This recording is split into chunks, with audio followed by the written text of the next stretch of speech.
Okay முதல்ல sir. யாரும் அடிக்கிறது இல்லை. யா ஆக்சுவலா நம்ம சொல்லுங்க. பேட்டிங் லைனப்ல தான் ஸ்டார்ட் பண்ணணும்னு நினைக்கிறேன். ஏன்னா 20 ஓவர்ஸ்ல ஆ 176 தான் அடிச்சிருக்காங்க. அதுவும் குறிப்பா அதுல ஒரு மிகப்பெரிய கன்சர்னா பார்க்கறது வந்து ரச்சின் ரவீந்திராவோட பெர்ஃபார்மன்ஸ். ஸ்டார்ட்டிங் 2 மேட்சஸ் வந்து உண்மையாவே ஒரு okay right next star is born அப்படின்ற மாதிரி எல்லாம் பேசிட்டு இருந்தாங்க. பட் அதை தொடர்ந்து விளையாடின அடுத்த 5 ஆட்டங்கள்ல வந்து அவரோட கேம் வந்து பெரிய லெவல்ல கன்வின்சிங்கா இருந்த மாதிரி தெரியல. சோ எங்க மிஸ் ஆகுது சார் இப்போ? இல்லை சார், இது வந்து வெரி காமன். சிஎஸ்கே எப்போவுமே ஓவர் ஹைப் கொடுப்பாங்க எல்லா பிளேயருக்கும்.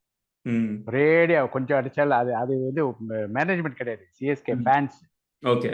சாதாரண பிளேயர் கூட ஒவ்வொன்று தூக்கி வைப்பாங்க. ம். நான் முதல்லேருந்தே சொல்லிட்டு இருக்கேன் இந்த மாதிரி. ம். இப்போ பாருங்க, ரவீந்திரா இல்லைனாக்கா வேற ஆள் எடுங்க, ஏன் எடுக்க மாட்டேன்றீங்க? ம். அந்த மாதிரி கிடையாது.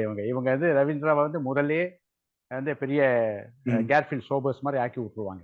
ம். ம். அதான் ம். பெரிய ப்ராப்ளம். ம். ஓகே. இனி அப்போ நம்ம இதெல்லாம் சொன்னாக்க ரசிகர்களுக்கு